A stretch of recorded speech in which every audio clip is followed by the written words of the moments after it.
trainer is because his trainer can't get in there and fight for him. VLC Productions. BoxingVoice.com.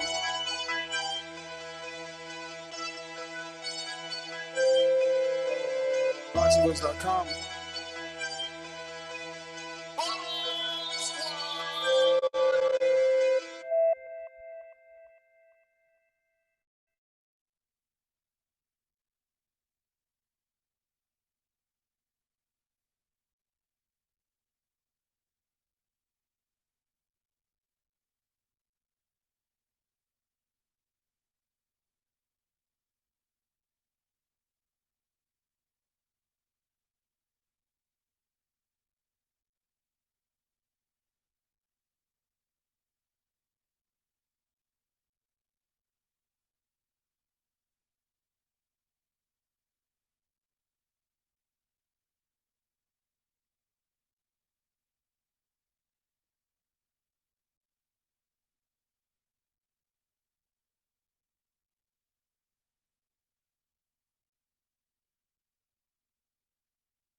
Man, what a rough morning. What's going on, ladies and gentlemen? What's going on? Welcome back to another edition of the Boxing Voice Radio.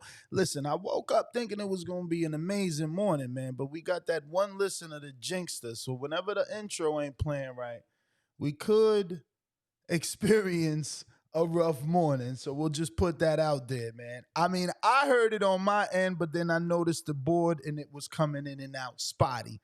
What isn't coming in and out is what we're going to be talking about, obviously. Yo, you remember who said that? Because I think we should just like ban him from the show. Like, who the fuck? Like what's one person? You know what I'm saying? I mean, Nostradamus was only one person. Jesus was only one person. The Honorable, Elijah Muhammad was one person. Like, you feel me? One person can make a lot of change. It's just a pickup. And if one It's person just a hating, pickup. like, why the fuck would I want him around, bro? Like, see, you so. I ain't even gonna lie, that shit just pissed me off. Cause it's like, bro, you done said that 3 days in a row. Like, yo, this a real ass fucking hater then. Nah, champ. See, you just interpret everything so negatively. He said, bro, he called in wishing that on us. I remember. Champ, he said, Ness, you know what it is. If the intro don't play, don't force it. Stop it. Make sure it's playing because that's what's going to get the chi right. And it's true. Look, you see how I was bopping in the background? They couldn't see me bopping. You could see me bopping. But let me tell you something. You know, that was taken away when I noticed it wasn't playing right. Back in 2003, there was a young man that jinxed the Chicago Cubs, who at that time hadn't won a World Series in like 90-some years, right? Yo, he ain't never attended a game until they won a World Series. You know what I'm saying? So it's like, had he kept attending the games, they would have never won a World Series, yo. So he had to stop going because he put bad juju. You know what I'm saying? It's like sometimes you gotta love somebody so much to walk away from them. And if he like a fan that you know just unknowingly just wished this upon us, and now you know he just may have to remove himself. That's all. I hear you, man. I hear you, man. I hear you, but I ain't hear you. You feel me? Like, do they hear me? No, yeah, hell yeah. Everybody hears you. Everything is good, bro. Everything is good. Everything is good. Damn, I ain't gonna lie, I'm a little jealous. That shirt fire. Oh, you want some hate and shit. It's fire because it's a Jarrett shirt. It's fire because it's a Jarrett shirt. You funny. Bro, I know it's a Jarrett shirt. I'm just saying the teal. I ain't never seen that before. Oh, listen, don't even talk no more though, because I'm trying, you know, I mean, we talked about it already, but I'm trying to do that show too, so. You feel me? Trying to keep my audience up to date. I got to turn it up. I got to turn it up. Hey, they funny as hell. They said we should ban Danny from the show. It was just one person. Y'all right, bro?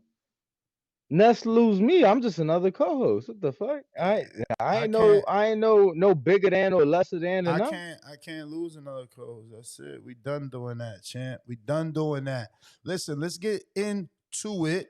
We're here to discuss Wilder and Ruiz, the back and forth feud, and the possibility of this fight. Um, and just the similarities, really, Danny, in Devin and Shakur. It's really the same thing all over again, and this is kind of the point, right? Like, that's industry standard 70-30, 75-25, excuse me, 70-30, 75-25. That's industry standard. And, fans of man get so upset when they hear this. But, I mean, you about to hear Andy's thoughts and you about to hear Wilder's thoughts. You tell me who's the A side. And I'm talking to you, even though I'm talking to the audience. But, right now you'll be the first to give me your response. So I'm going to go screen share, get to the Andy, and let you hear everything. That's what everybody thinks. That's what everybody says. And we'll just refresh it so we can get it from the beginning. Deontay Wilder, you're mad. Wow. Man, why are you mad for? Just 'cause my dad's trying to look out for me? Like, wants the best for me? Trying to get me as much money as I can? Come on, man. There's no reason to be mad about that. Talking about that I'm fat, I got short arms, that I'm fast. That's what everybody thinks. That's what everybody says until they meet me inside the ring. Guess what? This fat, chubby kid is about to humble your down. Let's get it, baby. Come on. Deontay Wilder, you're mad. Wow. Now, and why are you mad for? Just 'cause my dad's trying to look. I'm gonna mute it there because you heard it once, but I want you to keep paying attention to the video, Danny. At the very end, his last words. Watch how his face changes. I actually loved it. Very, very good acting skills. I'm not saying he's acting, but the ability to change from smiley face to like, let's fucking get it. I'm gonna kill you, eat your kids type shit. You see Deontay Wilder, you're mad. Wow. Man, why are you mad for? Just 'cause my dad's trying to look out for me? Like, wants the best for me? Trying to get me as much money as I can? Come on, man. There's no reason to be mad about that. Talking about that I'm fat, I got short arms, that I'm fast. That's what everybody thinks. That's what everybody says until they meet me inside the ring. Guess what? This fat, chubby kid is about to humble your Watch his face down. Let's get it, baby. Come on. Deontay Wilder, you're mad. Let's get to the next one. Let's get to the next one. This is Wilder's response. So hold on. We gotta start with that one.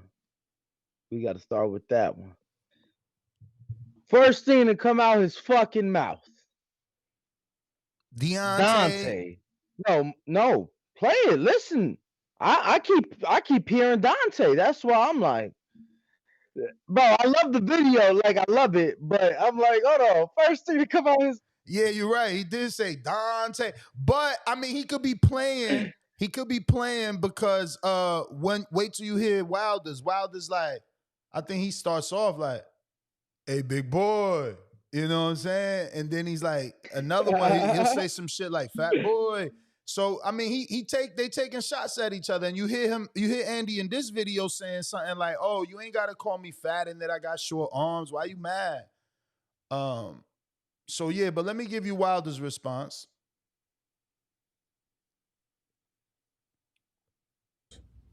With my team, with your team, and now it's time to put it all together. Hey, we gotta refresh. It started. It must have been playing. Big boy, little Andy. Look, man, big we don't boy, have to go back and forth Andy, for all this talking, Andy. Bro.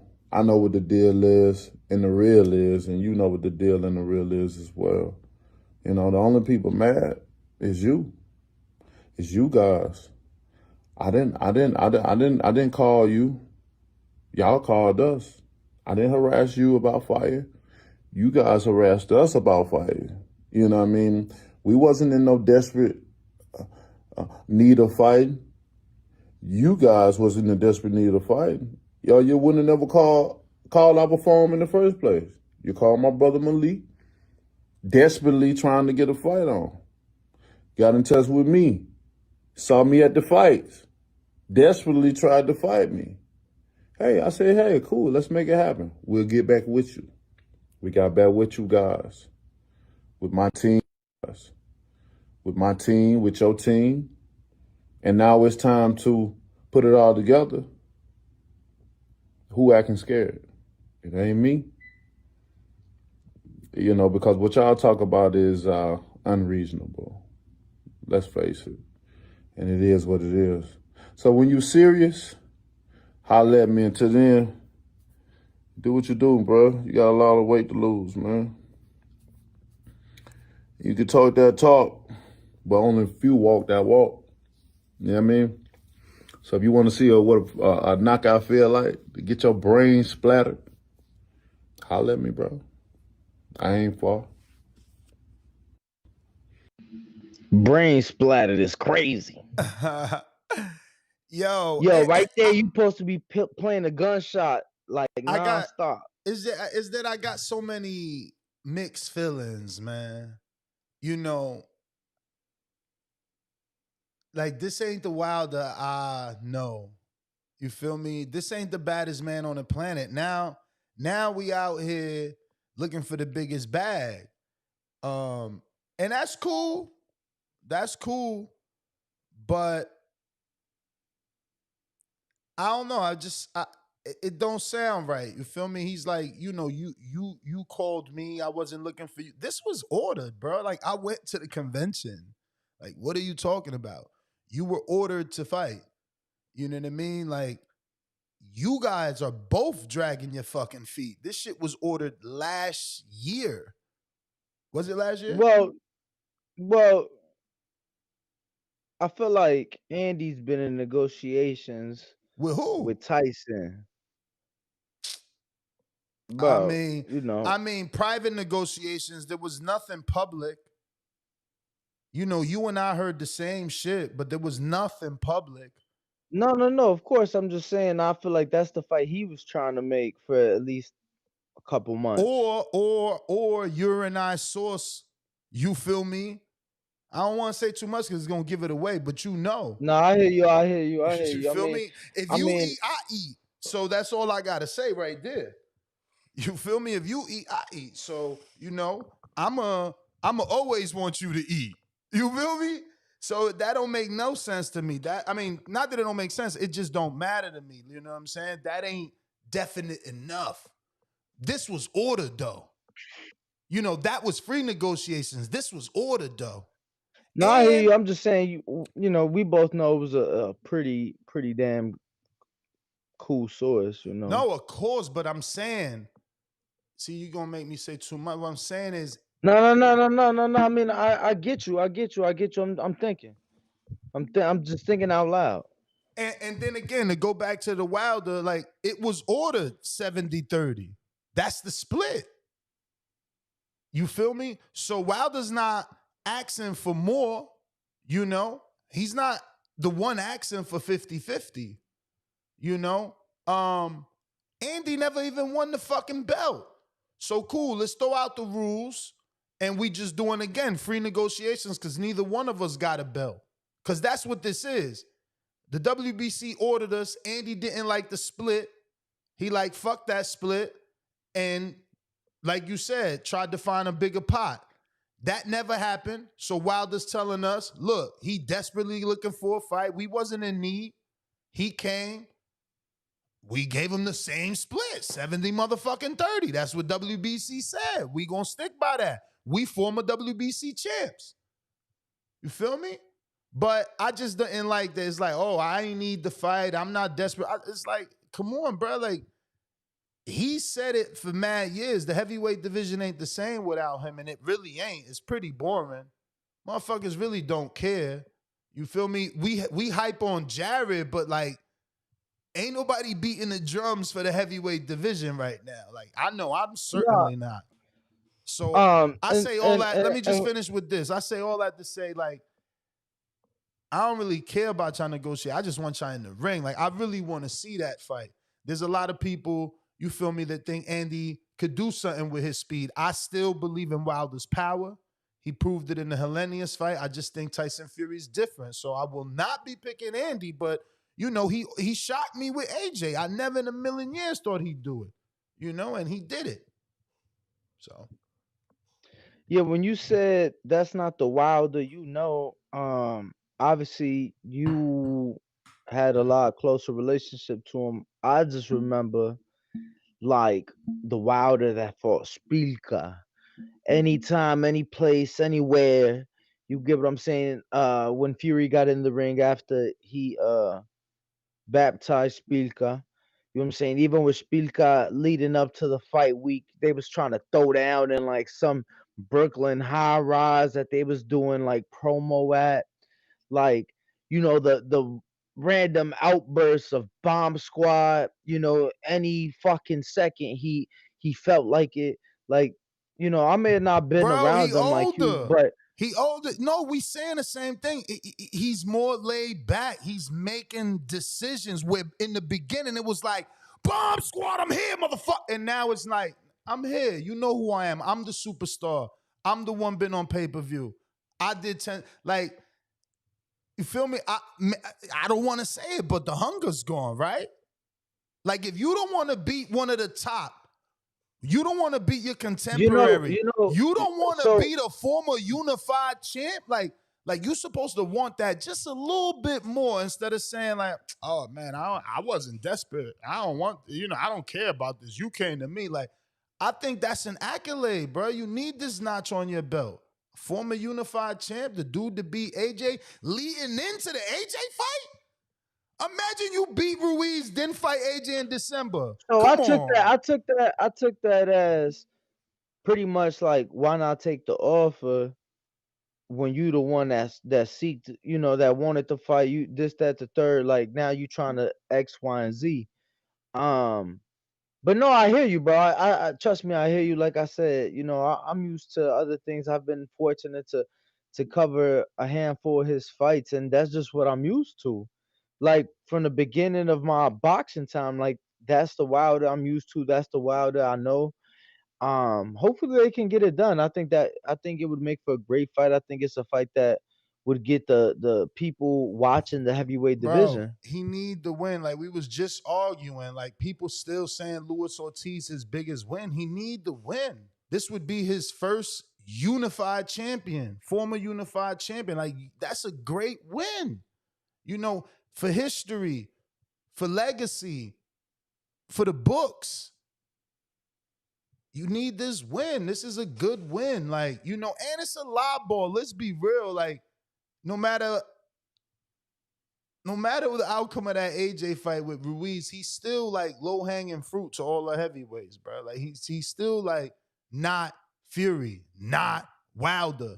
Don't matter how skilled he is, he doesn't come with that same level of danger or threat that Fury and Wilder come with. And even AJ, at least AJ's a puncher. I don't know if he could still be considered a puncher. You know what I'm saying? He ain't really put nobody down. Yeah, Or I out mean, in a I while, think but I think with Fury, with AJ, with Wilder, they have all shown on numerous occasions that they got the knockout power to get you out of there.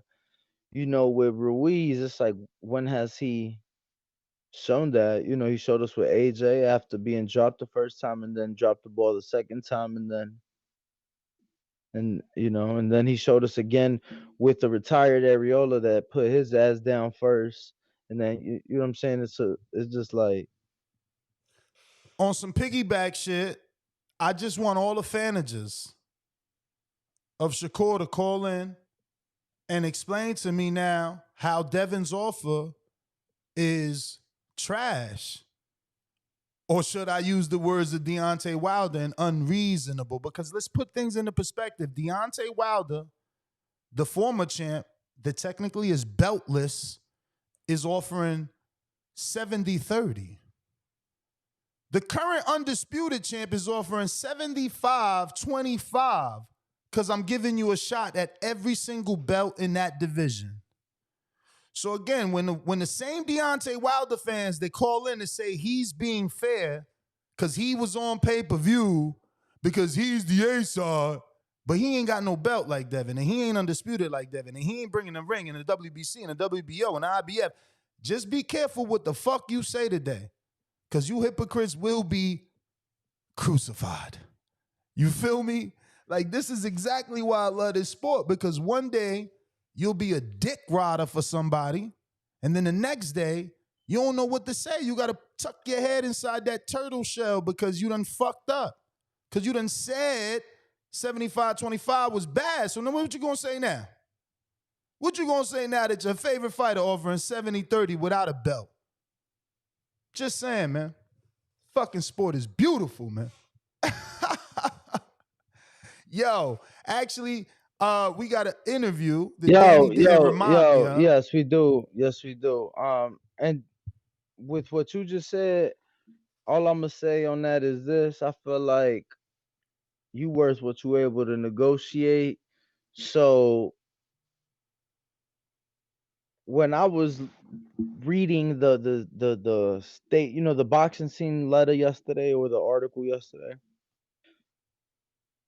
I'm thinking to myself like, wow, you guys know that when you negotiate a bigger purse directly with the sanctioning body, you have to show what you've made in your last 3 fights to show that, hey, this is why I need to be making more because I'm the bigger attraction. Hence why I've made more consistently through time.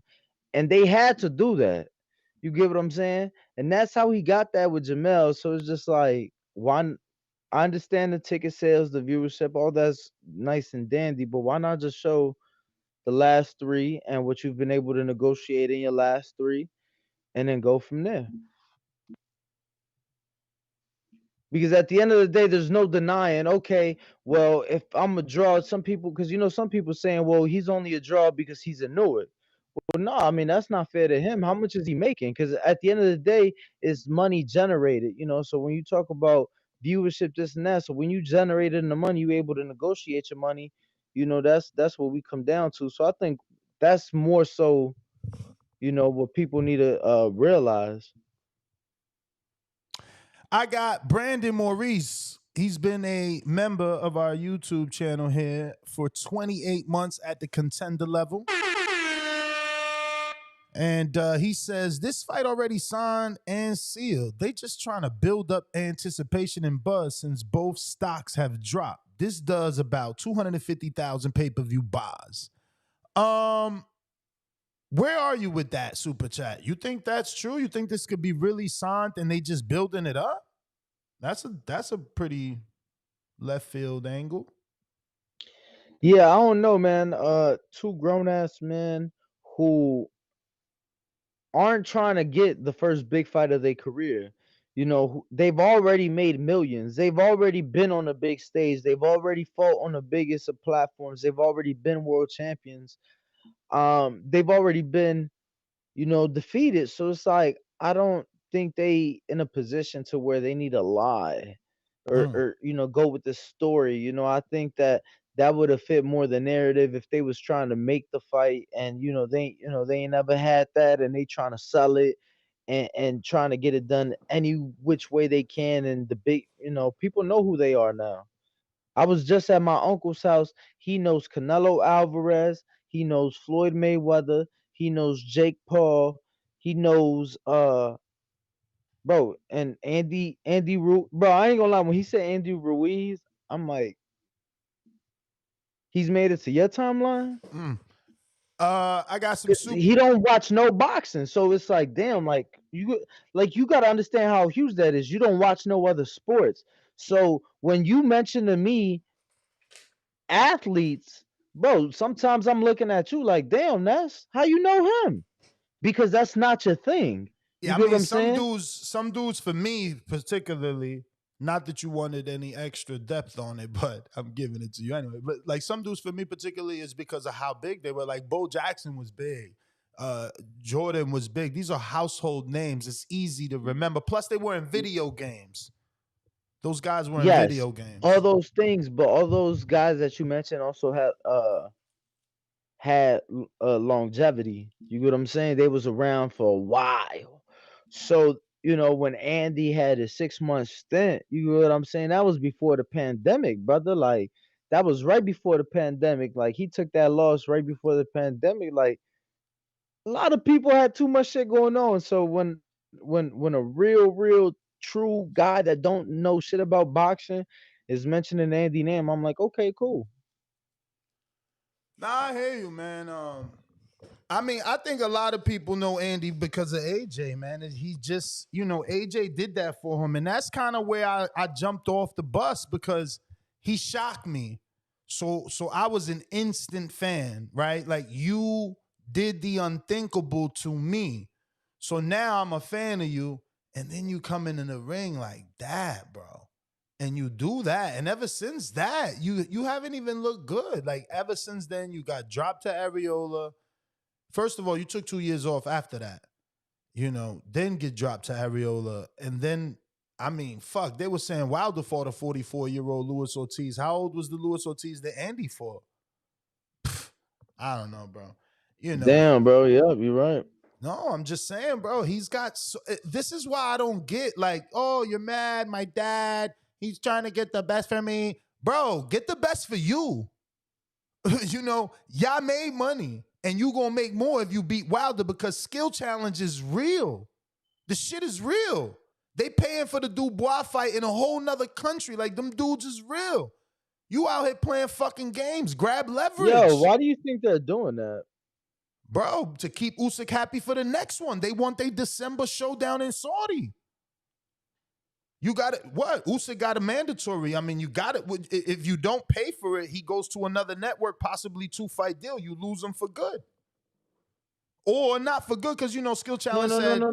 I'm sorry. I should have just been more specific. I'm sorry. Why do you think they're taking it to fucking Poland, of all places? I mean, for Usyk. I know he's Ukrainian because I know I make a lot of mistakes geographically, but no. But for Usyk, though, I mean, the same reason they took Usyk to fucking Chicago. A lot of Polish people were over there and they came out. You know what I'm saying? I think. Okay. No. So for the first time in the Boxing Voices 12-year history, you've said something that made geographic sense. Poland actually borders the Ukraine, so that does make plenty of sense. Well, that was just luck. I was going based off ticket sales for Ukrainians and Polish people fighting, and like that's where they put Ukrainians in Chicago. You know what I mean? In MGM Harbor, they put Loma, and they were trying to put Usyk there too, but he pulled out, and Devin stepped in. Thomas Adamick fought in Chicago. Thomas Adamick fought in the Prudential. Glowacki fought in the Prudential. What you about to laugh at? This guy's laughing in his face. What you saying? Yeah, but you mentioning places that I can name you a Mexican that's fought in Chicago, and I can name you a Mexican that's fought in Newark, and I can name you a black fighter that's fought. True, but again, but can you mention? Bro, I was just trying to give you credit, bro. I was just trying to give you credit. Everything you say when it comes to a map don't make no fucking sense. This shit makes sense because the country's border. I got Jessica so I was just giving you credit, champ. Damn. Jessica Sada says, Wilder said Andy being unreasonable. Andy been unified, beat AJ, and has fought in the Middle East. Wilder never done, but Wilder won at 50-50 with AJ. Clown emoji. See what I'm saying? Everybody's on different sides of this. Now, again, just like I'm on my stance for the other fight, one man has done more. Now, if you want to say Andy's done more because he got more belts, cool. But this is a business, and that's why they're stuck at a impasse over a percentage. So it has to boil down. I'm not gonna lie. It might be. It's not even. Like it's probably not gonna be. But I'm gonna reach out to our friend because I'm not gonna lie. I would love to be there. This is pretty much Usyk's like unofficial homecoming in a country who is in active wartime. Like this is gonna be huge for them. Is that Mr. Nelson? Yes, Indeed sir. it is. Indeed it is. July 29th. July 29th, baby. We ready. Champ, you got the camera on? Let me hold on. Yeah, Turn the yeah. camera You on. in the I see bed? him. If you in the bed, it's all good. Stay in the bed. You do your thing. We'll talk to you like this if that's what you No, I prefer. see him. You Oh don't see no, him? I'm up early doing some work on my uniform over here. Work on the sewing machine. Damn, you got the sewing machine, champ? Yes, sir. I'm over here. Oops. You do your own Yeah.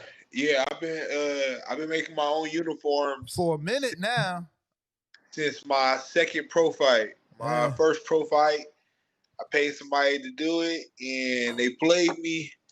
And I was like, you know what? I'm gonna start doing it myself. And I figure out how to use a sewing machine and use some old shorts as a pattern.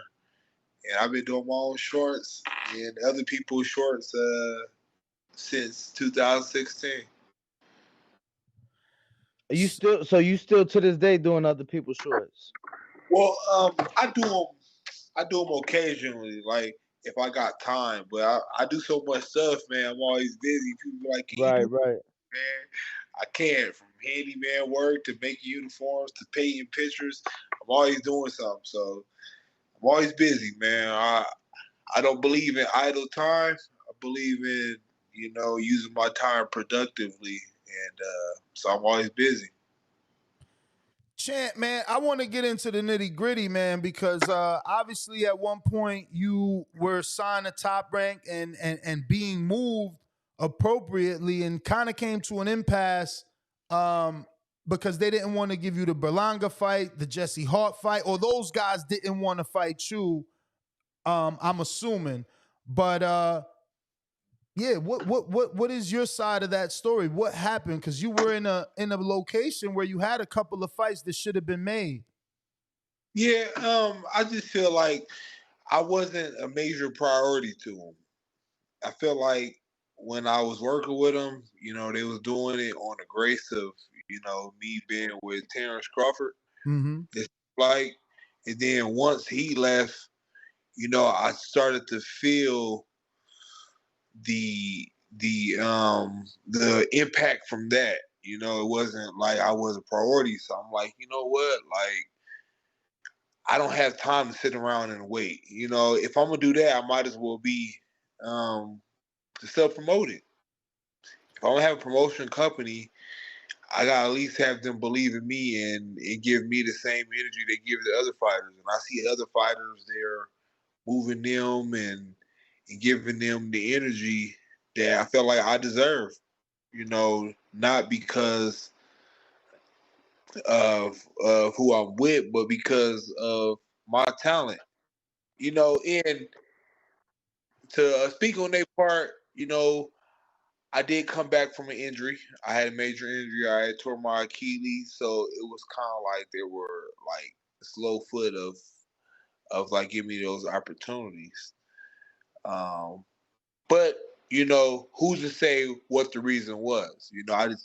I just felt like I wasn't a priority, so I asked to be released, and they released me, and I'm self-promoted right now. Free agent. So, how many fights were left on that contract before you got your release? There wasn't a number of fights. There was a time. I got released July of August of last year, but my contract was supposed to be until November.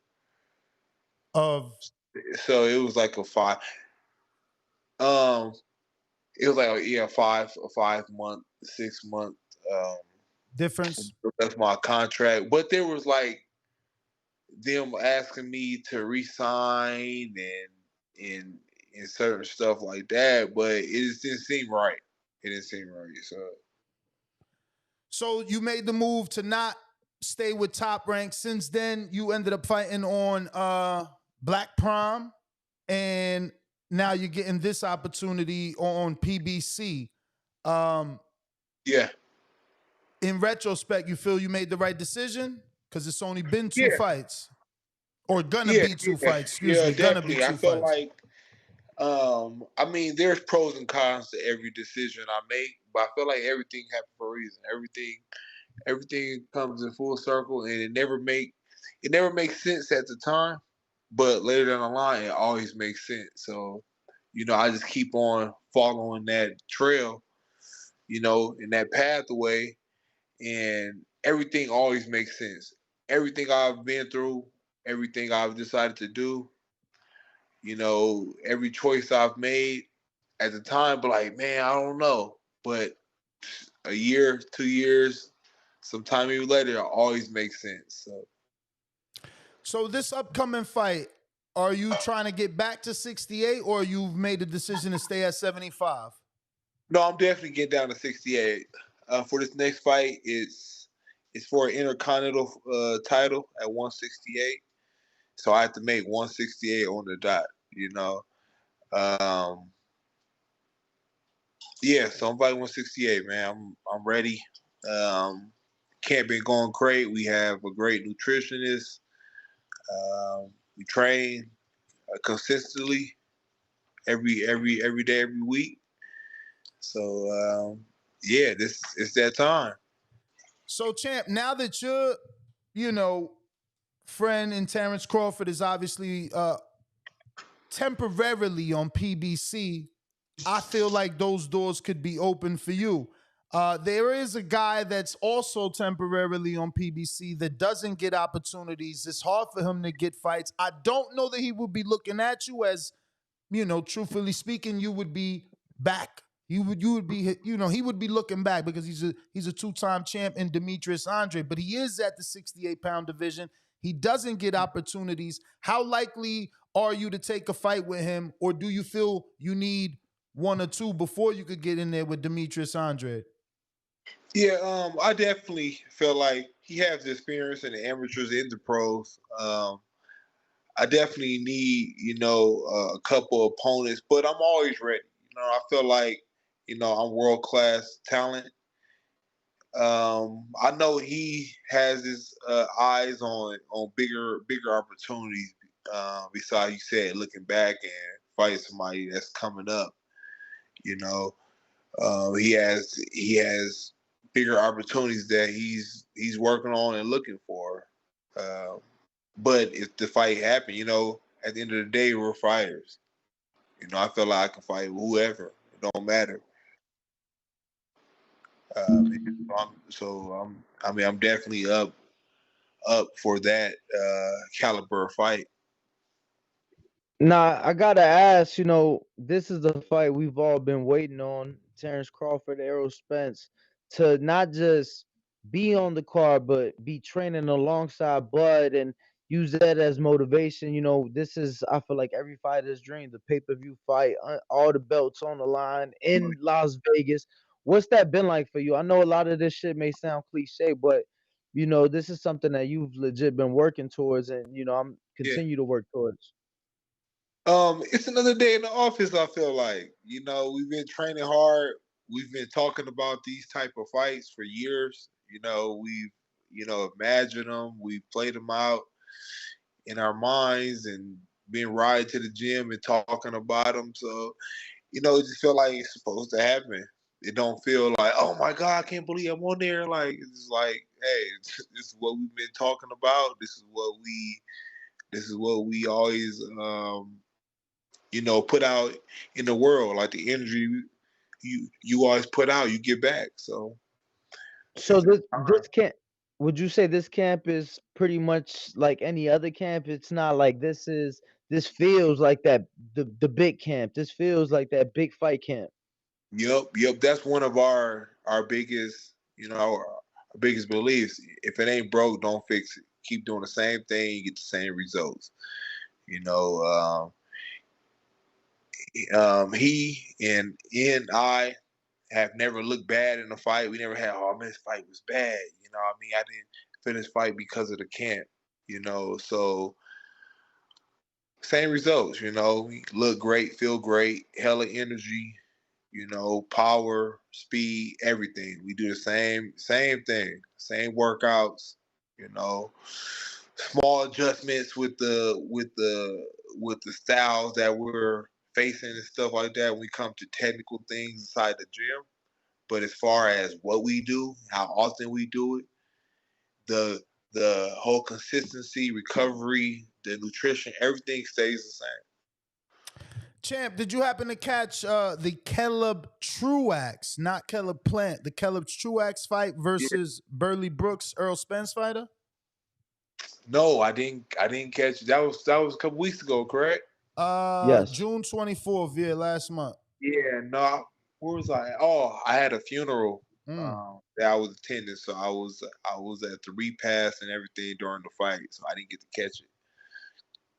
Is that someone, obviously, you know him with his attachments to Earl, he's on that side of the street, you know, where you're temporarily at. Is that someone, I mean, because I want to get you back active, man. I remember the days where you wanted Jesse Hart and Edgar Berlanga, and those fights couldn't happen. Like, you know, no disrespect, but you 35 right now. You got to get the ball rolling. Right. Exactly, man. I'm up to all those fights. Like, you know, I leave it up to my team to say, okay, this style fits you, or they feel like I can beat, you know, any style. I leave it to them. But me as a fighter, man, I'm gonna fight whoever they put in front of me. I ain't gonna say no. I ain't gonna. Well, no, I'm a fight. I'm a fighter. At the end of the day, like, and I'm not a fighter where I feel like, oh, I'm just an okay fighter. I feel like I can go in there with anybody. I'm a world class fighter. You know, and I felt that way since the day I stepped in the gym at age 21. So tell us that story. Why'd you get a late start? 21. I mean, damn, the only person I know that started that late, I think, was Sergio Martinez. Yeah, I've always been a fighter my whole life, you know. Physically and mentally, and the things that I've been through, you know. So being a troubled kid and being in the streets, and then trying to change my life and going to the military. Went to the military, and then it was a point where our commanders start seeing that we got tired of doing the same workouts every day. Push-ups, sit-ups, run, you know, the same military workouts. It's like, hey, if you guys want to do, you know, extracurricular things like, you know, MMA or CrossFitting, go ahead. This shows proof you're doing it, and you don't have to worry about the Army workouts. I was like, you know what? I always wanted to box, you know, and I was friends with Terrence. I was like, man, like, that'd be something dope to do. I heard it's the best workout you can ever get. And I just went to Where were you stationed at the time? I was in North Carolina. I was in Fort Bragg, North Carolina. And I went to a local gym, ABC Boxing Academy. And the first week I signed up, the coach seen something special. He was like, man, you a natural. He had asked me how long I've been boxing. I'm like, just the first week. He was like, no, not how long you been back. Like, how long you been boxing? I'm like, it's my first week. He was like, man, he seen something special. So, you know, I stayed doing that. And then I went to the All Army tournament, you know, won that, went to the Armed Forces, won that. And then they took us to the Olympic reloads in 2012, which is like the reload of the Olympic trials for the people who didn't qualify. And I went there with 6 fights and made it all the way to the finals. Beat like 2 or 3 national champs, past national champs, and got to the finals with Marcus Brown. And it was a great fight, and people was like, man, that fight was supposed to go your way, and you know how they say politics and boxing. But I ended up being a Olympic alternate, you know, training partner really, and in 2012 Olympics. So I went to London. I was with Errol Spence and that whole 2012 team. The first year females fought too, and Clarissa Shields won the gold. So I was over there and I witnessed all that. That's crazy, man. I interviewed all them dudes. Don't take that away, Tom, about training partner. Really, nah, you was an Olympic alternate champ. You know what I'm saying? Yeah, like, the reason why, your, you know, you had very limited experience going in like that, yeah, man. I said 6 fights, but I said Olympic. I mean, a training partner because that was like one of the first quads where you had to qualify. At first, the Americas and every country can take who they want, and then and then whoever, if somebody get injured, you had the alternate. But over there, you as a fighter had to qualify. So, I was there to support the team. But I came back from the Olympics and I won every national tournament in the U.S. After that. All from the National Golden Gloves, National Pals, the USA Nationals, even the ringside. I won all that stuff. So I have a good amateur background. It was maybe about 6 years I was in the amateurs, and I had about 80 fights. I was like 70 and 10.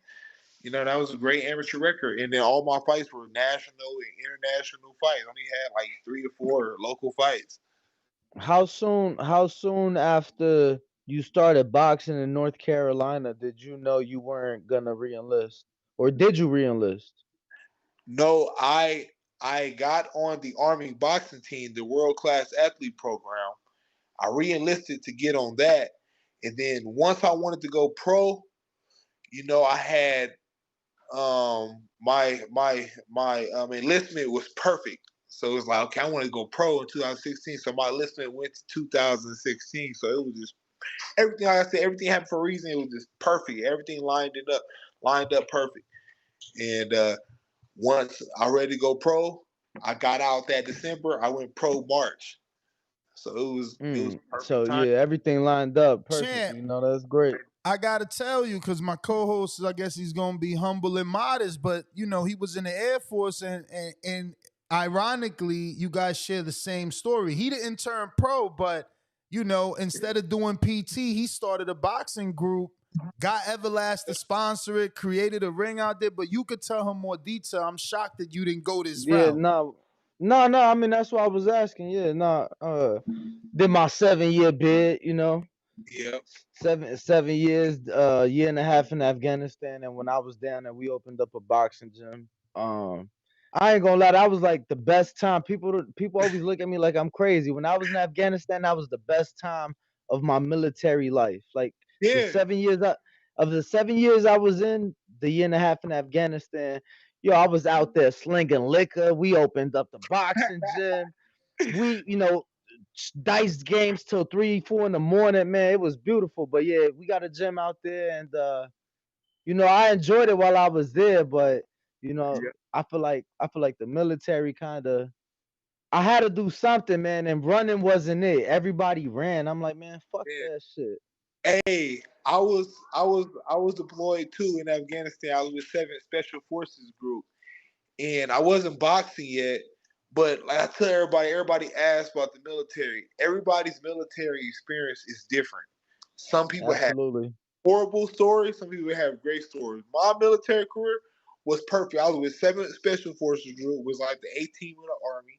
Then I was on WCAP. Like I had the best. I had the best of the Army world, man. Like, so when I was deployed and everything, and then I came back from deployment, I had that money and I was opened up a club, was partying and eating and stuff, and I gained a whole bunch of weight, and that was one of another reasons why I started boxing. I'm like, man, I get this weight back off, man. Do something that's gonna. Right. But once I started boxing and we started going to like field trainings and stuff like that, I used to make like my own heavy bags with the big green bags we used to have in the military. Hell yeah. Hell I yeah. The used, big I used green to put sacks. plastic bags inside of them and then fill them up with water and then hang them up on the chains or whatever. Bro, that's like a perfect makeshift heavy bag too. It's Man, like the people like perfect dude thing. made a heavy bag out of a green duffel bag. I'm out there punching bag in the field. Yo, in order for us to get the ring built, we legit had to go to like all these different construction sites, and we use like scrap pieces of metal Yup. to put I did the to same put the thing. ring together. You know what I'm saying? So, Yep. nah, I made a salute ring to by you, some champ. 4x4s. 4x4s and some rope and made a ring. No, for sure, man. Looking back on it, did you ever imagine you would have made it this far? Everything you've accomplished in your career, fighting on the biggest stages, and still so much to go.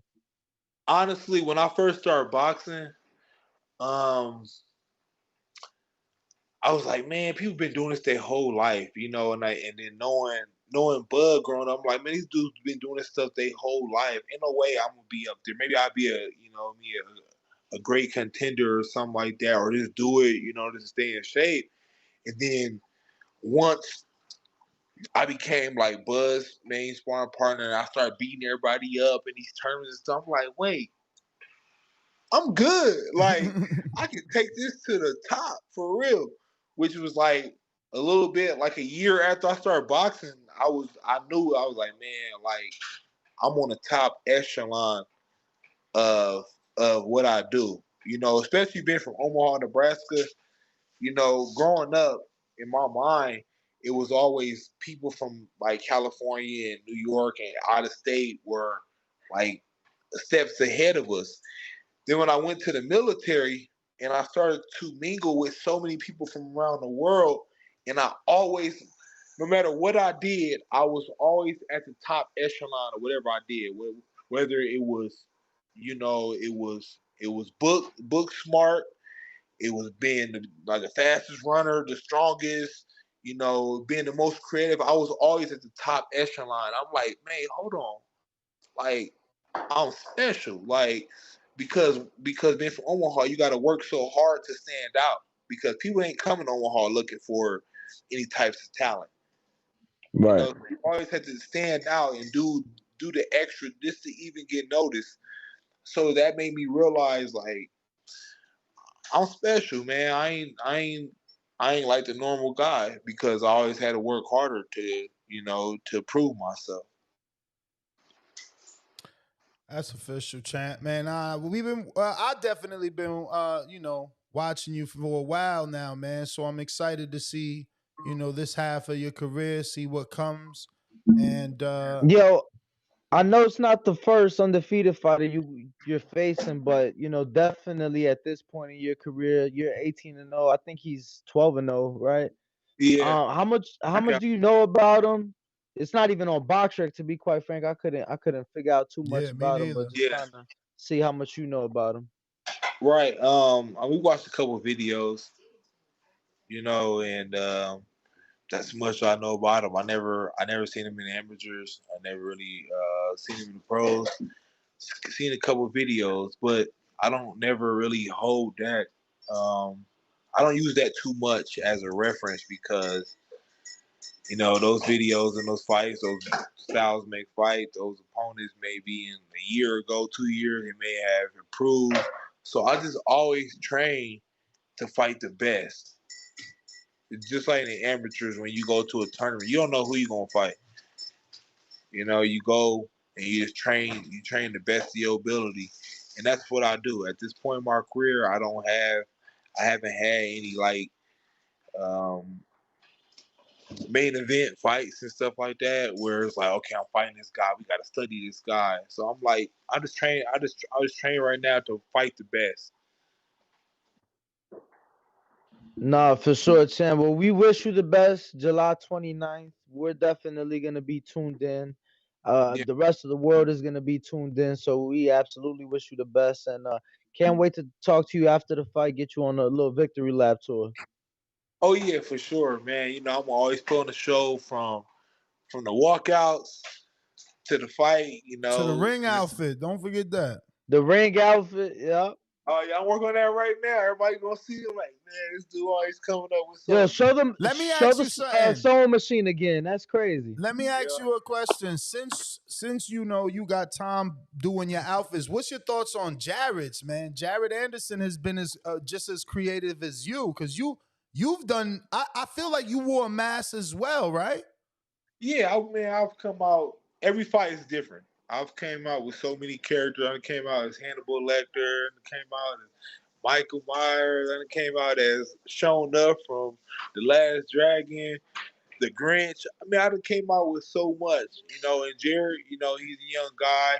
A lot of his uniforms and stuff, I had down as ideas or something that I already wore. But shout out to him, what's special about mine is, like I said, I make my own. I come up with my own styles from, even customizing my own shoes and everything. I do it all. Champ, Two things real quick. A, have you ever had a uniform malfunction during a fight? The closest I've had is on my Grinch uniform. It was like it was fur, and on his uniform, I didn't put the little slits on the side. You know, like so Yep, when yep. you move. So I'm warming up, and I'm like, man, I'm moving around. I'm like, man, these smokes feel constricted in my head. I'm like, man, I don't want to go out here in this um Rip on in you. fight. And something happened. Not even a rip. If it rip, that's cool because I still move. But I was like, man, I don't want to move to the right and not trip because my pants too tight. So last minute, right before they call us out, I'm sitting there like, all right, Nelson, you 5 minutes out. I'm sitting there shaking out. I'm like, man, Bomac, hey, man, take the scissors and cut up the side of my leg. And he just cut the side of my shorts up. I was like, man, I don't care. Just cut the side of them up. That was the closest I had to I had like a I had a follow up for you from the outfit standpoint. Like from a creative standpoint, have you reached out to Franchon Cruz, who also makes it, or that's not yet? Just no. asking because there's a few of I you know. guys that make outfits in the industry. So I'm wondering, like, do you even link up? Yeah, no, I know her personally. You know, she was in the amateurs together, and then I was dating another pro boxer. Oh, we And know, I we was, know, we know. and I was busy. I was busy. Messiness. I was busy. I was busy one time because I usually make her uniforms, and I was busy. I was like, man, hit up Franchon. So like me and Franchon came up with her design and everything, and we was like, hey, this come out as this, but I didn't make that uniform. She came out as one of the Wakanda female soldiers or whatever, and Franchon Cruz had made that uniform for her. Dope, dope. So when y'all stopped dating, you stopped making the uniforms, I or made did a the couple. business continue? No, I made a couple after that. I haven't made any recently. I think the last one I made was like 2 years ago. For sure, for Uh, sure. And the last thing for me with the outfits, is there a specific place you pull your inspiration? Like you got somebody that you talk to? Do you have like a list of things like maybe you watching something and a yeah, movie and you like, I like that, and you add it to your notes or something like yeah, that? that's exactly, man. Like growing up, I wanted to be so much. I wanted to be this and that, and I have favorite characters and favorite movies, and iPhones, you got notes. So every time I think of something creative, whether it's ideas for ring entrances or movie ideas that I want to do, because like there's so many things I want to do in life. I just write it down in a note. And I got a whole folder, uniform ideas. That's what it's labeled. And I got ideas for people even far beyond my career. I got like 50 different ideas in my uniform ideas. So I when wanted I'm to Mm. done, ask. I'm retired, I can pass them down to people. I wanted to ask Nah, again. Chad, that's where you continue your thing and add your staple. Like that'll be dope to see. Exactly. I'm always have my hands in the boxing game, whether it's managing, making uniforms, or customizing shoes. I'm always be doing something. You know, I just prioritize it because boxing is a young man's sport. You can't do it forever. Champ, have you reached out to David Benavidez's sister? Do you even know that she creates outfits and specifically Uh, shoes? She specifically does really good boxing shoes. no, I gotta look her up. Yeah, check her What's her out. name? I didn't know that. I'm gonna have to tag you because I don't know. I just know how her avatar looks. It's like some purple with white. But yeah, his Yeah, I sister. never, I never knew that. I didn't know that, but yeah, it'd be dope to like collaborate with other, designers and other creatives, in the boxing world, even outside of boxing. This using my following and people I know, For sure. collaborate with people. I also wanted to ask No. about the promotion you got not too long ago and just give me detail because I heard you say you always gonna manage. So was the promotion in B&B Boxing? Was it for the community center or was it for part of management? Oh, it's both, man. We got B&B Boxing Promotions. We got B&B Sports Academy. I'm the executive director of the Sports Academy, and the promotion is ran by, obviously Bo Mac and Bud, which we all family. So, once our careers is over, we retire, we got that to fall back on and promote the next generation of kids and youth around the city or nationwide, worldwide. Because, it's fighters from all over that we work with. Yeah, we actually met one of your international fighters in Las Vegas. Danny interviewed him. He is from Honduras, right? Was it Honduras or Lester? yes? Lester Martinez. He like middleweight, I think. Shout out to Lester, man. He fight today. Matter of fact. Oh wow. He fight on Pro Box. Oh wow. Okay, I'll pay for that. I'm gonna watch that because I already got the subscription. Yep, he the main event on Pro Box. He was my. Well, we were sparring partners for each other to get each other ready.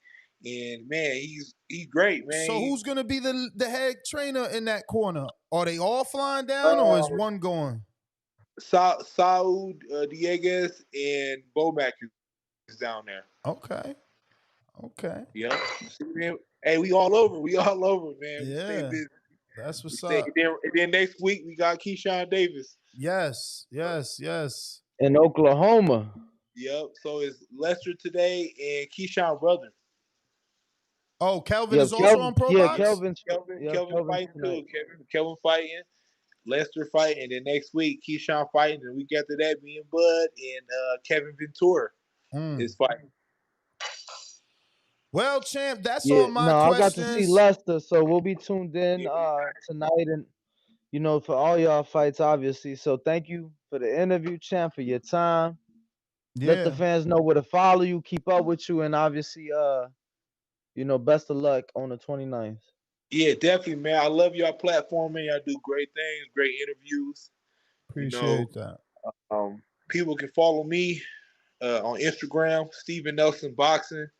Same thing on TikTok. I got Twitter, So Cold Nelson, and then on Facebook, Stephen So Cold Nelson. You guys can follow me. You can be entertained in so many different ways outside of boxing. In boxing, it don't matter, man. I'm just a great person to follow, man, and I'm always be doing something, man. So stay tuned. That triggers something. You say you're a great person to follow. Are you gonna I guess build on that? Because you do skits and shit. I feel like you want to do something in comedy. Are you gonna attempt stand up? Okay. Yeah, I told you, man, I use all my He said movies. Man, I do. I want to do movies, man. I do stand-up comedy. I just try to get out there, man. But you actually do stand-up. Like, you go to a club. Yeah. Oh, really? Yeah. Okay. I started doing that when I got injured. All I did to stay happy, man, and not be in like a rut, I was like, you know what? I went back and watched all the like old shows I grew up on. And I'm watching them like Def Comedy Jam and stuff, and I'm like, man, I'm just as funny as these dudes, because man, I've always been goofy and stuff, always been funny, class clown and stuff, but it was always labeled as being childish. I'm like, wait, no, I ain't childish. I'm a comedian. And I was like, you know what? I'm injured. I learned how to fly planes when I was injured. And then I also hold on, what? Whoa, you got your pilot's license? Yeah, yep. I learned to fly planes, and then that's a flex. Hold on, champ. Like champ, actual pilot license. Like, you got 10,000 hours flying? No. That's the commercial pilot. I got my single private. Okay. But small planes. That's a different flex. Like. Yo, that's a different flex. Like, hold on, babe. We finna go to dinner in New York. Hold on, let me. You know what I mean? And then boom. Yep. I took my little money I had saved up, and I started paying for flight lessons, and I was up flying, man. and it's just something I always like inspired to do. I was like, that'd be something dope to have. Have you ever took Bud or Bomac on a flight? Like No, I ain't took it yet. One day that's my goal to be a private pilot for somebody I know, flying around. yeah, yeah, That's that'll be crazy. cool. At least one time, be able to experience that. Yeah, that's super dope. But yeah, tell us the stand-up comedy. So you said during the injury, you got Yeah, into the so I was stand-up. sitting around and I was, doing the pilot lessons, and then I was just like, funny stuff popped my head. Like I said, the iPhone notes, I just be writing down material. And I was like, you know what? On my birthday, June 4th of 2020, 2021, I was like, I'm gonna do a show, a stand up show, and I rented out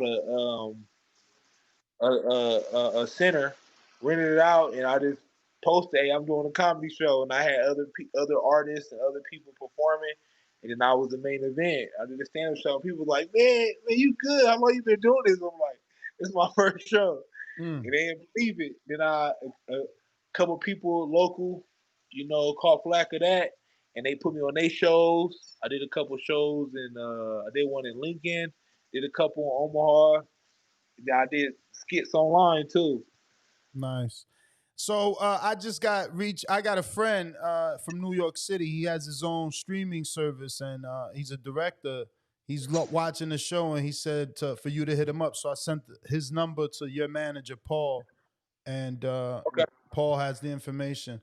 But Champ, Okay. I want to thank you, man, for Hold coming on, on. before we let you go, because we was actually talking Def Comedy Jam on the show yesterday, believe it or not. Yeah, that Um, is so ironic. and so ironic. And I'm a big fan of comedians who are able to work the crowd. I think crowd work is something that not everybody can do.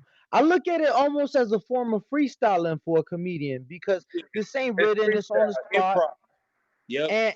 And Nesta hate that. He find it corny. So as a comedian yourself, right? As somebody who's been on that stage, what style of comedy would you say you have, and would you say crowd work is true comedy?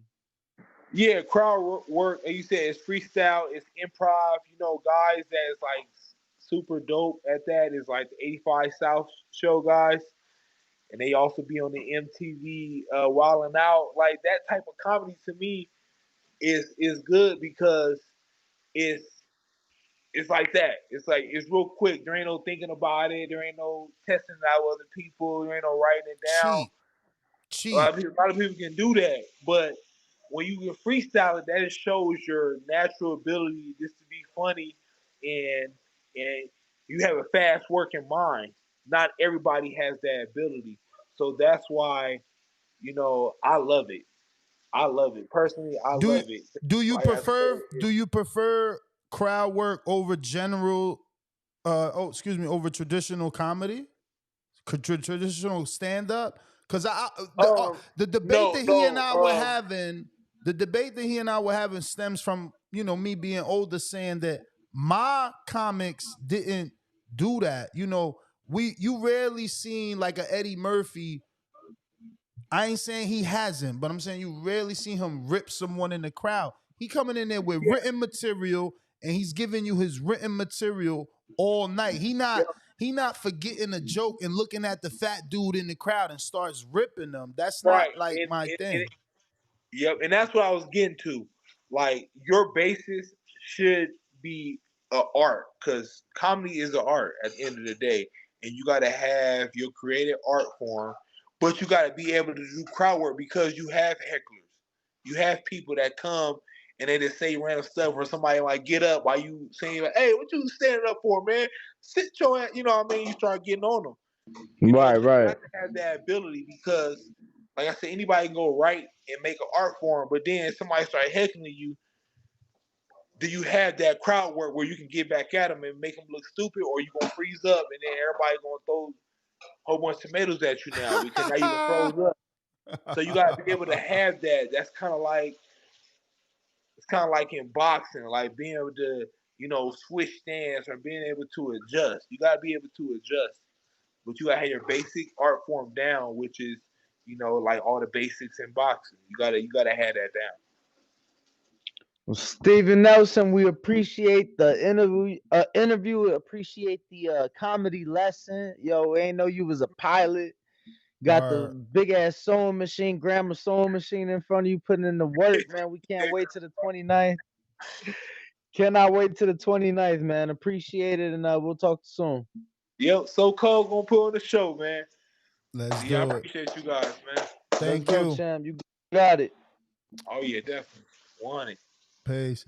So there you have it, Steven So Cold. Bro, it's crazy. I didn't want to make the interview longer, but when he said he was a pilot, I wanted to go so much deeper into that. You don't know, man. For years, I've been wanting to do that. And I ran across a video one time. I think it was sometime maybe 2 years ago, almost 2 years ago, of those fans with the parachute. It's like a para something called. It's called para something. I'm fucking up. You know what I mean? You never seen it where a dude straps a whole fan on his back, like the Fan Man from the Oh no, I thought you was talking about, because I've seen where the guys, they'll be on the private plane, but it ain't like a private plane. It's the propelling plane, like with the the fans on the side. Oh no, And you're talking about bro, and he gets out while in the sky to turn it back on. I seen that video. No, and to strap himself. What you and mean? He'll strap himself. It's on some adrenaline shit, and he'll strap himself, and he'll literally be in the clouds, strapped to the fucking plane. Like he gets out through the fucking window and straps himself to the plane, bro. Some adrenaline shit. What do you mean straps himself? Like ties himself by some sort of rope and just lets himself be flown by the plane that's on autopilot?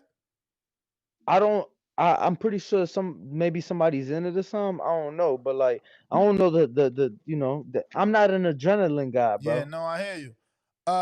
So I was saying it because out here, whenever you in this Florida region, I'm in such open space that YouTube knows that, and I get those fan man because out here they do that. Paragliding. People are saying paragliding. No, it's not gliding. It got the motor with the one big ass propeller, and you paramotor, some shit like that, bruh. Just know it's a chair with a fan and a parachute, and you can fly it. Yo, I watched the video of this kid going to McDonald's and his shit and everything. So, I was shopping for a car when I first got out here this time in June. And obviously, the algorithm pushed them shit. So I'm just too afraid, though. You know what I mean? Like, it's amazing that he understands that because, again, the algorithm pushed some very sophisticated machines at you. Like, it had mad buttons and screens. And I'm like, damn, that's overwhelming. You feel me? The videos I watch of this kid going to McDonald's, he's like 20-something years old. I'm like, man, maybe I could fly that shit. But again, shout out to Steven Nelson because I looked up a lot of that shit. You gotta have. That's why I said, "Oh, you got 10,000 hours, champ." Like I didn't even, but he said no.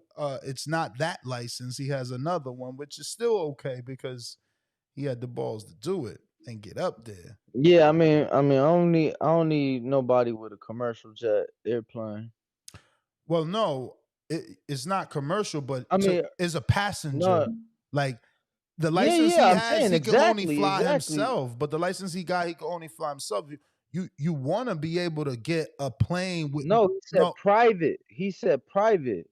Private to how many motherfucking people? You got to have 10,000 hours to fly anybody. I don't know. I maybe I'm wrong. I'll re-Google it after the show. We can move on. Because when you said that, he said, no, you need the 10,000 hours for your commercial license. He says, I have my private license. All right, well, let's get out to these super chats. I got Chick Chickarelli, $5. He said, in the old days, this fight would have been done already. Back when boxers were warriors, before they became wallets. I think that in the old days, they paid, I don't want to say more, but shit, bro. Some of them dudes was getting hella money. Look, we seen what Leonard was getting. We seen what Lennox got.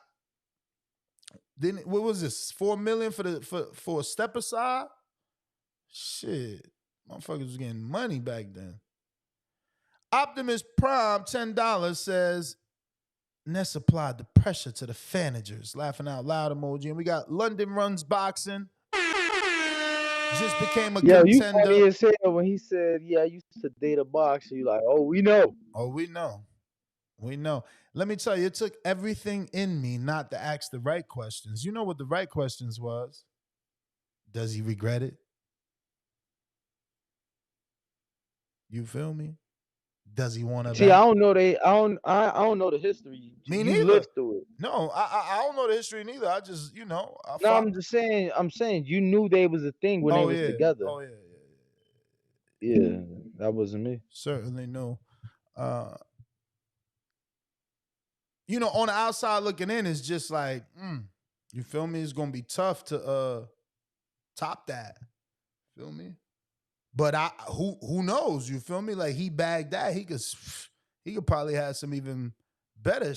You know what I mean? Especially, he say, look, think about it. He got a private jet license. He could take. Man, what? Ain't you funny? You a comedian? He gonna make me Google this shit. He gonna make me Google this shit. Fats, what up? Private jet license. Let me see this shit. I'm about to hit his manager up. Like, yo, give me the exact fucking Yo, matter of fact, I want his driving history, his flying history. What school he went to? Fats, what up? Who was his teacher? What up with y'all, my nigga? Chilling. What's up with y'all? I heard y'all talking about the comedy shit, man. Yeah, I don't know, yo. I think Chappelle's show was a little funnier than the stand up to me.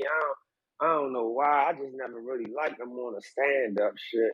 And then Steve Harvey, I don't know why I never been a fan of him neither. Like that, I always wonder why he was a king of comedy because I never really thought he was funny and shit. Like Bernie Mac, and Cat Williams, they my favorite comedians to me for real, far stand up. And Robert Harris, he was funny as hell, man. Chill out. Robert Harris, I'm gonna have to Google him. I don't know who that is. Robin Harris, I might be saying it wrong. I might be saying his name wrong. Robin Harris, yo, you know who that is. That's yo, house party father. Kid father.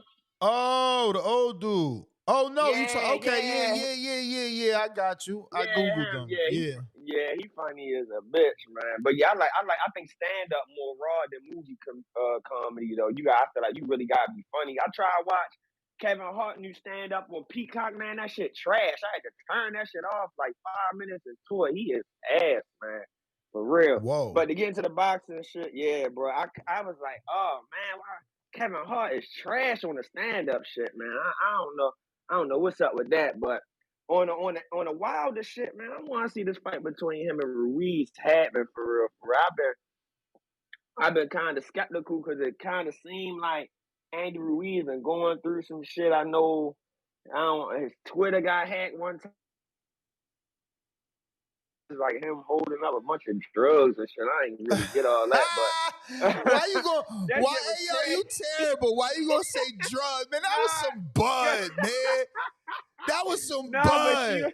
Y'all terrible. Y'all terrible. Man, she tried to say he was doing other stuff too, though. Like I was like, oh man, they wrong for that. Like, but I hope the fight happened though, because Ruiz was looking good in his last fight, especially his body wise. Like he was looking real good, man. And I think he'll get Wilder some problems. I actually think he'll fuck around beat Wilder. I don't want to see it happen, but man, that boy Ruiz, man, for him to be a big boy, he got good accurate hands and he light on his feet. Like he get on that inside. I think he'll work Wilder, and Wilder don't really do good with keeping motherfuckers like, using his length, boxing that tall fight. Like, so I don't know. Bro, if he really Wilder with Malik Scott now, man. I'd love to see it. Come on, this is a different Wilder. We all see that. Like, I get it. Pad work is pad work. We got to see it in the ring.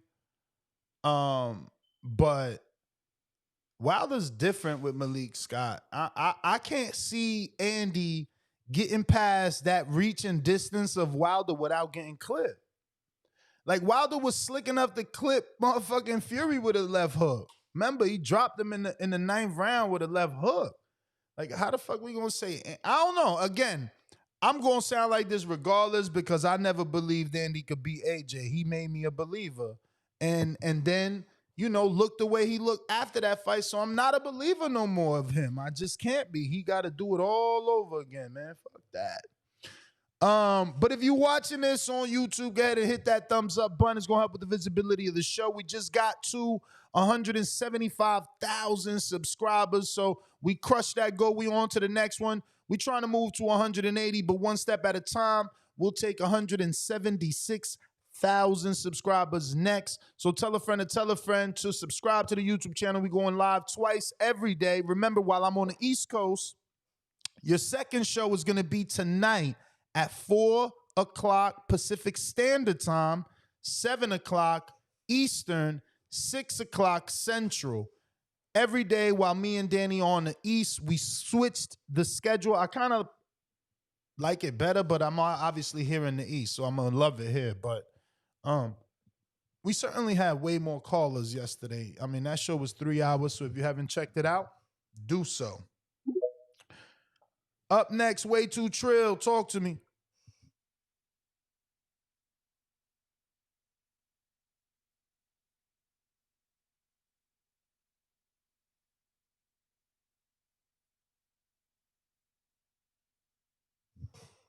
Don't forget to raise your hand on Discord if you're trying to talk. Way Too Trill. Call back in. Sounds like you're not connecting.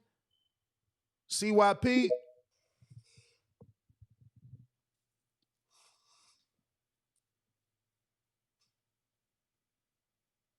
Unmute. Yo. Where am I at? We hear you, but you sound like you're on Bluetooth. What up? Yeah. Y'all hear me now? We hear you. Y'all hear me now? Good. Now, this is for the people with the IQ checks, right? I was looking this up, and people love to say, Wilder's biggest success is beating Ortiz. I say, no, it's not. His biggest successes are Stavern, the champion, who was ranked number 3 in the Ring magazine when he beat him. His biggest success after that was defending his title versus Fury. See, some of y'all like to look at that as a loss or not as a win. But I looked at that and I said, well, let me look up other title defenses and reigns. Do you know that Wilder has 10? Now you say he didn't fight nobody. Well, if he didn't fight no damn body, somebody please tell me why the list reads like this. Somebody please tell me. Joe Louis, Larry Holmes, Klitschko, Tommy Burns, Muhammad Ali, Deontay Wilder, Mike Tyson, Joe Frazier, Lennox Lewis. Somebody tell me if it's that fucking easy to beat 10 dudes as a champion. Why does the list say Joe Louis, Larry Holmes, Klitschko, Burns, Muhammad Ali, Wilder, Mike Tyson, Joe Frazier, Lennox Lewis? See, some of y'all ain't never had success, and I can tell by the way y'all respond to shit. We've been on the show for years, complaining, hating, saying all this shit that does not matter to the actual boxing. I want him to fight him. So what? He should make more money. So what? I want to see this. So what? We don't give a fuck. When you are successful, you have a metric. You go for it, you get it. None y'all say can change that shit. It doesn't matter. Very, very simple. You can put down Wilder all you want to. Fuck the statue, fuck all the other shit. He's going to the Hall of Fame based on them 10 defenses. Andy Ruiz is not. Andy Ruiz is going to be a great Mexican boxer as of now because he did something in history. But he's not going to the Hall of Fame yet because just beating one guy and being unified does not get you there based on the metrics that we have seen. Some of y'all understand that, some of y'all don't. Some of y'all going to argue that, and I don't care. Whatever. I'm going to leave that to the side for y'all to argue that dumb shit. Now, when it comes to Andy Ruiz, real quick, versus Wilder, if you believe you deserve 50-50 or even 60-40, how come you fought Ortiz so many years later for free? When Wilder fought the same Ortiz, who was better and younger, who nobody knew, speak no English, and did close to 300,000 pay-per-view. If you want the same credit for Wilder beating Ortiz that you did, then why the hell you fight him for free? It's not fuck the age. Fuck the age. This is about money. If you're such as valuable as you think you are, why did you fight Ortiz so many years later for free when Wilder fought him on pay-per-view? That alone kills your argument if you deserve more and more and more. Look, shoot for 40%. Wilder started at 70-30. Cool, that's where you start. Probably get to 35 if PBC really likes you to give you 40. But other than that, my man, good luck to you. I hope y'all make the fight. CYP out. All right, CYP. I got a bunch of callers on our landline. Remember to hit that one button at least one time. That's going to indicate to me that you're ready to rock and roll. Same thing on Discord. Don't forget to raise your hand. We going out to Way Too Trill. What up? Yo, yo, yo. What up? What up? You hear me? Yes, sir. Man, yeah, man. I'm gonna go with you. I'm gonna go with Ness with the Deontay beating Andy, bro. Man, I really ain't a fan of Andy, man. I know he a little slick punch and everything, but this gonna bring Deontay back to that one world, man. We lost you, Way Too Trill. Are you driving? Way Too Trill. You went through a dead spot. If you're watching this on YouTube while we wait on him to reconnect, go ahead and hit that thumbs up button. It's going to help with the visibility of the show. Way Too Trill. We going to Discord. Obi, what up? Obi-Wan Kenobi.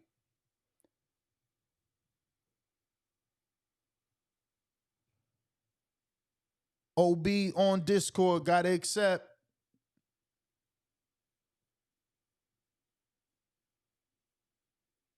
All right. Suleiman the Scholar. Twitter Spaces.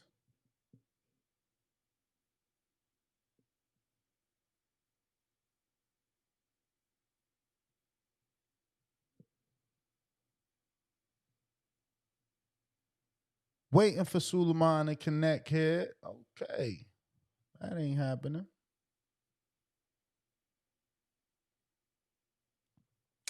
All righty then.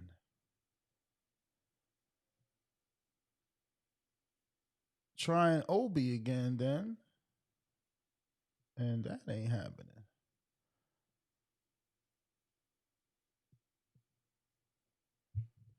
All right. Well, in the meantime, in between time, don't forget to smash the thumbs up and subscribe. Remember, we're back at 7 p.m. Eastern, 6 p.m. Central, 4 p.m. Pacific Standard Time for our second show. It's already scheduled.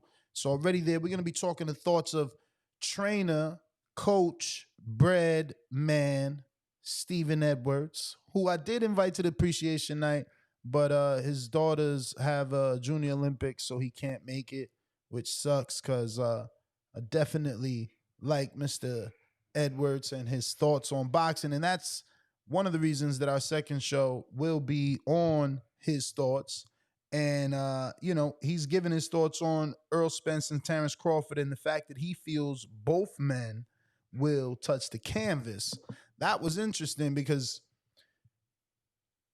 Earl hasn't shown that sort of vulnerability. Now Crawford, on the other hand, obviously he's got shooken up by Gamboa, which people can't seem to forget. And then there's the, questionable knockdown with Kavalaskis, right? So, we have to see, is Earl really going to go down? He really hasn't shown that sort of vulnerability just yet. Or I could be wrong. Maybe I'm reading it wrong. I don't know. But that's just what I feel.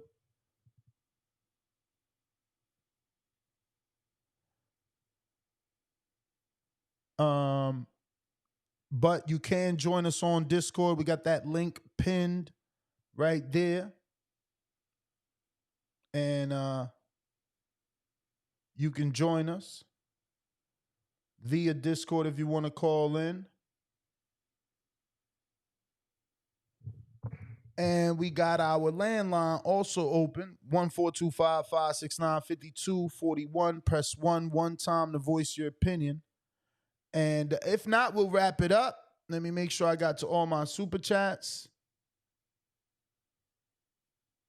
Yep, that looks about right.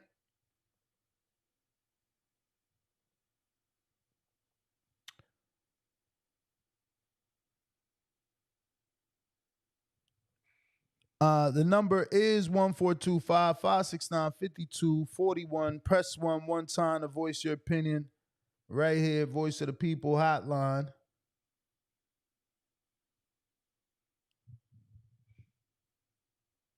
if you want to call in and voice that opinion.